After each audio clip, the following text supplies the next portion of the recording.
and welcome back, my fellow film buffers. This is AKAPAD's The Film Buff Podcast, and I'm your host, Peter A. DeLuca, aka Pad. And today we're talking Wicked, a movie that it just cannot get more popular. The stage production, the Broadway musical, immensely popular. The novel series, immensely popular. Merchandise. The merchandise sells out. Starbucks got some Wicked cups. I wasn't able to get my hands on them just because they were green and they looked like the Emerald City. They look kind of cool, but they sold out. And once they sold out, they never came back. Wicked is a straight up phenom. It's a phenom just based on its ideas and its quality. But it's also part of a franchise, The Wizard of Oz, that has done nothing but ignite the imagination since inception. Earlier this year, well, actually late last year, if I am to correct myself, we started a Wizard of Oz vein that I'll be going through on this podcast. Because I myself didn't realize the importance of Wizard of Oz. Wicked is just another branch from that. So today we're going to discuss what the movie is. What is Wicked? Because everyone has a lot of different opinions, and there's a lot of bad info that went around the internet. So let's go. Camera speed. Sound production, take one. Action! And here we go. It's been a lot to get to this point in 2025, aka Padders. You might say to yourself, Pete, what the hell? We're only a few days in. What the heck are you talking about? Look, the holiday, Christmas, everything started on a Wednesday, and I just had weeks of going into the office, for example. And then the day later, it's the weekend. And every single weekend for the last couple of weeks has been something big. So, Christmas, and then I'm in Mexico, and then it's New Year's, and then it's the Philadelphia Mummers Parade. If you're not familiar with that, it's the biggest, longest running folk parade in America, the Mummers.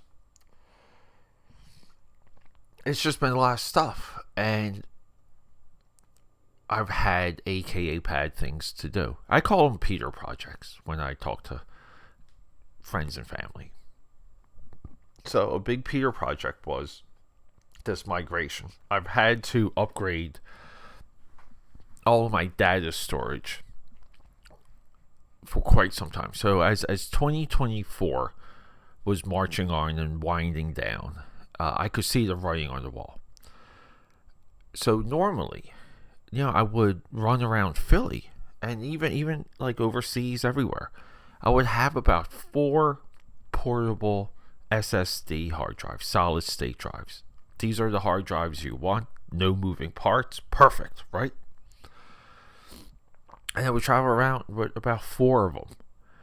And even sometimes clients, some of my creative clients, we'll call them, they would, reach out for me for corrections and things. And it would just take me way too long to locate files and all of this. But I did develop a little bit of a system to improve that. Because we do so much work here. I do so much work professionally. I do so much work freelance. And I do so much work through Peter projects that I get a lot of you, the AK Pad Army out there, helping and supporting and helping me grow, produce it. So the blowback for that is we have the need of a lot of storage. We need storage. So going into this year, I spent, roughly $700 on what I needed. Now, back in the day, $700 might get you 1 terabyte. Well, I had to upgrade to combined about 28 terabytes. 4 mobile, meaning it's going to be with me at all times, and the rest is in the production room, my lab. But to transfer the files, you really do have to become savvy in the best ways to transfer files of that size, the best way to maintain them, all that stuff. And to be quite honest, I was not totally up to speed for all of it. I did have to do a lot of learning as I was trying to do it. So it took about 4 days, almost a work week, off and on. I had to utilize, even though I've been set up for it for a little bit, but a lot of remote access, because I had to check in. I would be doing the most random thing, my AKAPAD, and I would have to check in on file transfers. But as of this morning, as of today, that's where we are. We're fully upgraded in storage, which means we can do more. Which is, it's fantastic. It's a relief having enough of a system to be very productive and to have it all be organized along the way. And this all kind of flows into AKAPAD.com and what that website represents. We'll be doing a AKAPAD.com episode soon, because I just want to highlight everything that we have on that site for you guys, and the way it's organized. And it's just, to me, the ultimate film fans website. And it's the film buff part is only a segment. It's just like a sliver of AKAPAD.com. So we got stuff for that coming. But we're here to talk about Wicked. I saw Wicked, I don't want to say during the initial boom. It was probably like towards the end of the initial boom of the musical. I mean, I saw it maybe 20, 22, 25 years ago. I had a crazy, nice though, at times, ex-girlfriend. Yeah, I was living with and all that. She read the books and would just sit down and like basically tell me what was in every single chapter as she was reading it.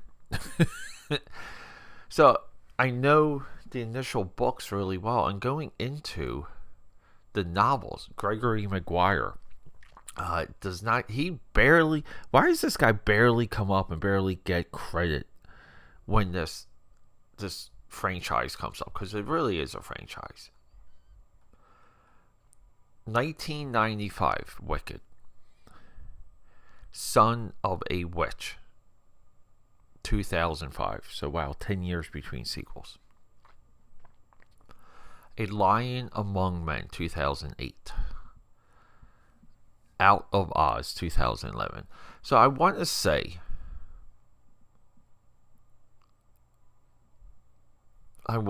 potentially the ex-girlfriend. Maybe I'm trying to remember the years, but Out of Oz 2011 does not truly ring a bell.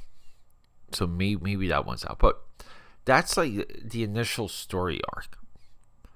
And then we get Another Day, a sequel trilogy, 2001, 2022, 2023. Wow, the sequel trilogy comes out right when the movie's being produced. That's crazy. During COVID, too. And then 2025, we're going to have a prequel. An Elfie prequel. This guy's written a stack of children's literature. Got a little bit of a stack for adults, short stories, nonfiction. He's a career writer that spun The Wizard of Oz to be a cultural icon again. Wizard of Oz was kind of dead. Very much like Star Wars, like same time frame. Like Star Wars came back mid-90s, Wizard of Oz came back mid-90s. So what happens is, he writes these books that are just violent and dystopian and depressing and sexual. there's a lot of dirty business that happens in his books. But the stage production really takes just the bullet points and it adds, dare I say, iconic music. And then it's all systems are go. The power, the height of Broadway in full-on productions. I'm talking every inch of the stage is a part of that story. And Wicked's, Wicked kind of leads into the era of the Lion King. It leads into the reaching for the stars, Spider-Man, turn off the dark. It's all of this stuff, right? It's like almost like it's amalgamous almost. It's just like a perfect combination of like chemicals and metals and to just forge something. But Wicked kind of caught fire the same way that we're talking the 1930 Frank Baum Wizard of Oz caught fire. It just caught fire. You can't explain it. There's been other adult adaptations and spins of Wizard of Oz before and since Wicked. None of them are quite there. They just don't get popular, but they're interesting.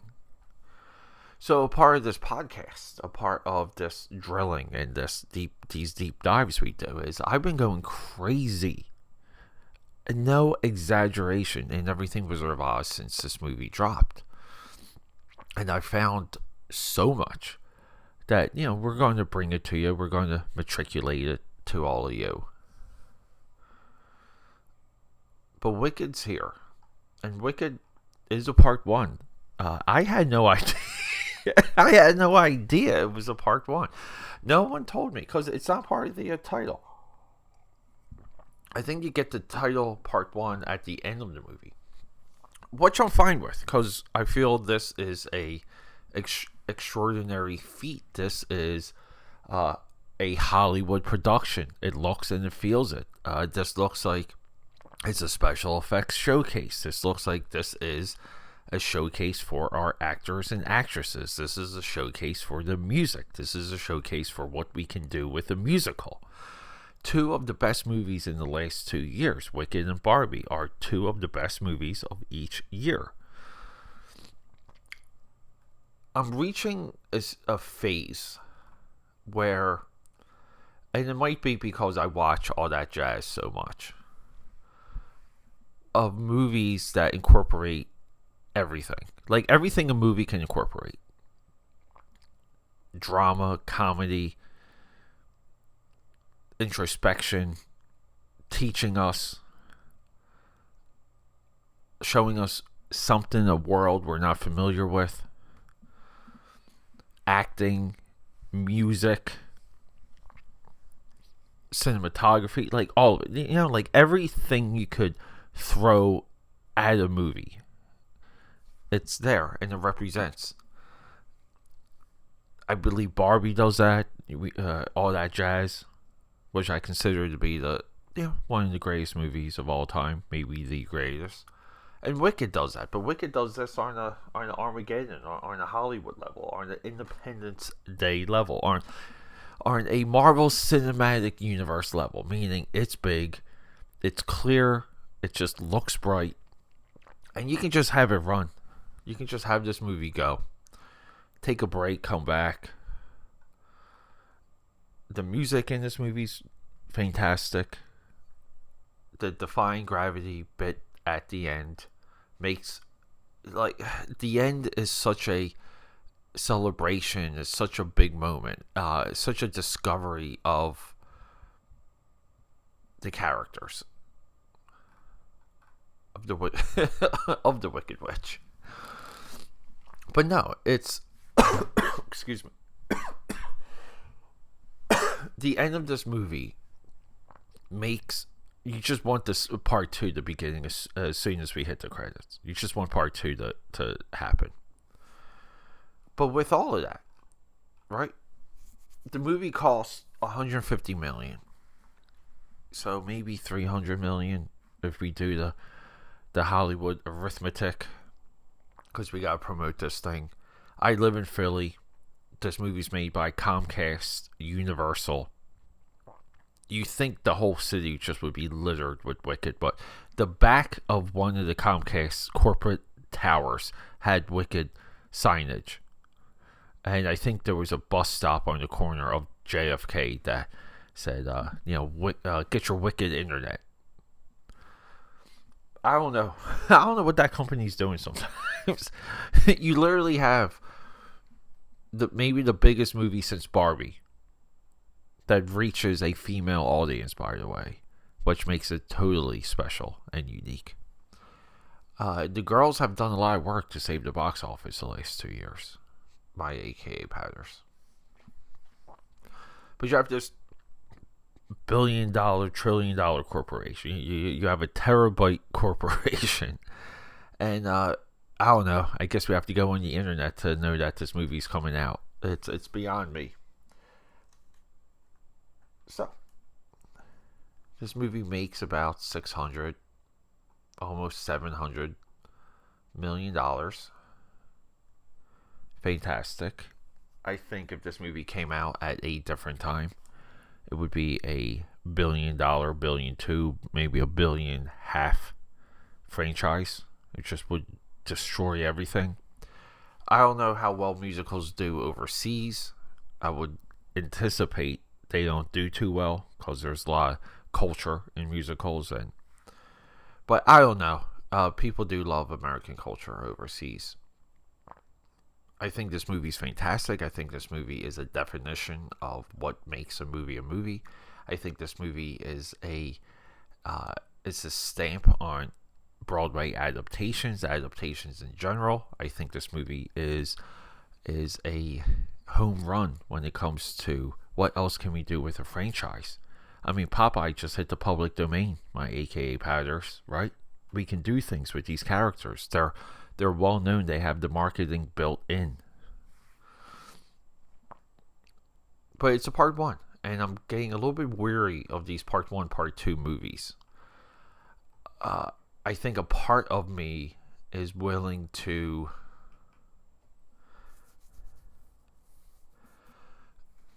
wait until I can get both. I mean, I had to stop watching Creature Commandos on HBO Max just because I just wanted to wait so I can maybe watch 2 or 3 episodes back to back. And I wasn't around for 2 episode drops, so I'm a little bit behind on that. But that's like a simple watch. These are like 30 minutes long once a week, and I still can't do it. I just don't like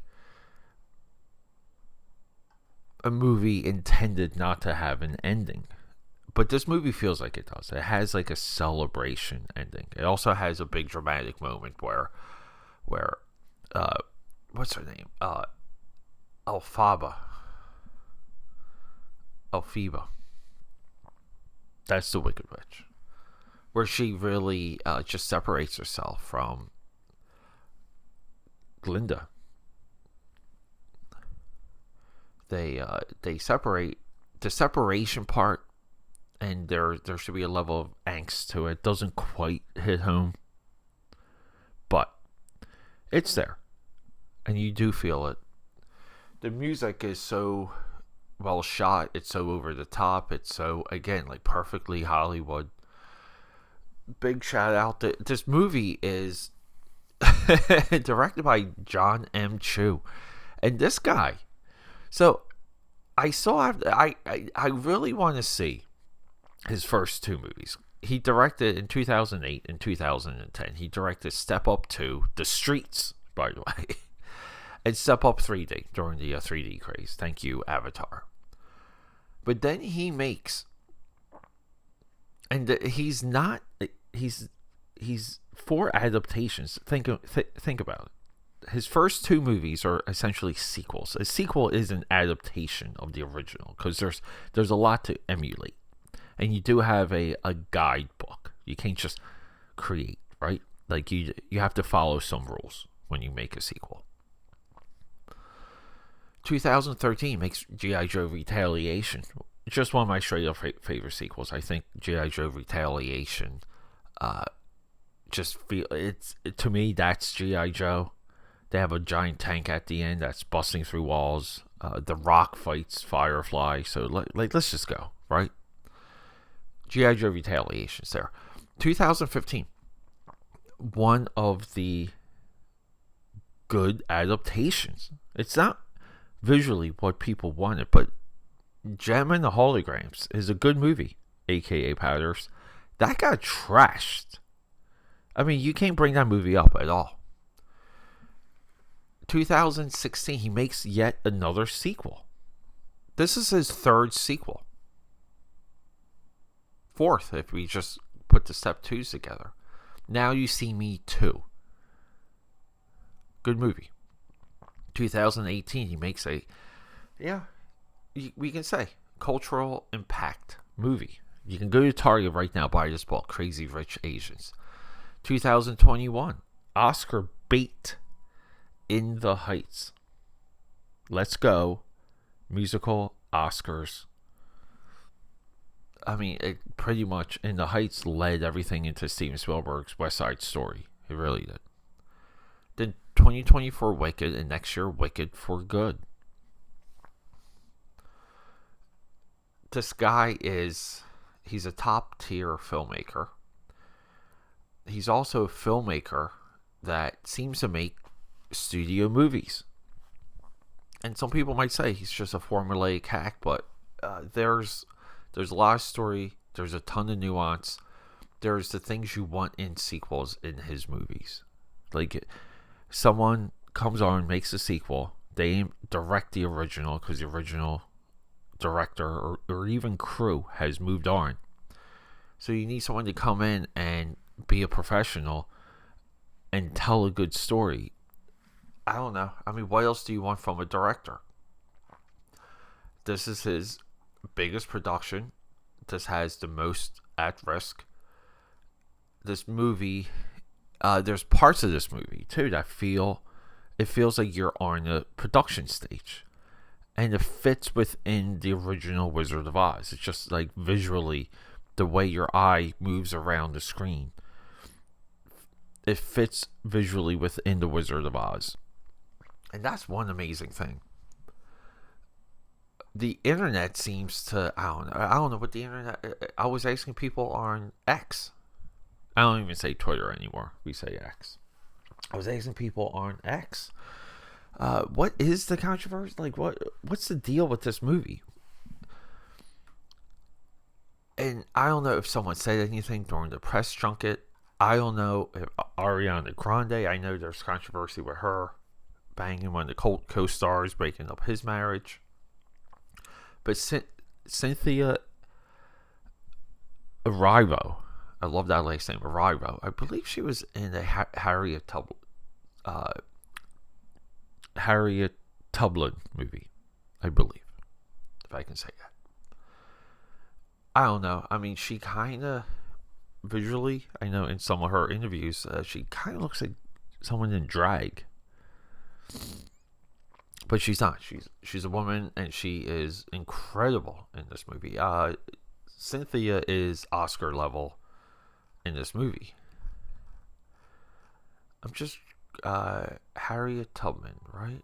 Maybe not. I'm going through her filmography now. Oh yeah, that's right. She was the Blue Fairy in Pinocchio. Yeah, here we go. Harriet Tubman, 2019. She's just been in relatively a handful of movies. She's big on TV. She's really big. So she has a full theater background. I didn't realize that. A lot of Shakespeare. That's insane. She's got a couple podcasts. I mean, she's out there. She's out there in all forms of media. So I don't like her. I don't know if it was Ariana Grande. He said like something triggered the anti-SJWs, the anti-wokies. So this movie was labeled on Twitter as you cannot watch this movie, and a lot of people made a lot of clickbait on YouTube, just trying to dissuade people from seeing this movie. I'm happy it killed at the box office. I'm happy that the Starbucks sold out. I'm happy the merchandise at Target sold out. Because I feel like the audience should speak. And when you hear the audience speak, we can all move on with our lives. I think this franchise is incredible. I think this movie's great. This is a rewatchable movie in my eyes. This is also a movie you can just put on and start vacuuming and cooking and cleaning the house. And just, when things slow down, when you want to reward yourself, unmute it for a little bit and then get back to work. I love experiencing movies like that. But AKAPAD, what can I say? Wicked deserves all your time, all your attention, even the books. Go read the books. Start there. Read the books. Go to New York. See the Broadway musical. And then go watch the movie. How about that? Okay, that's a wrap.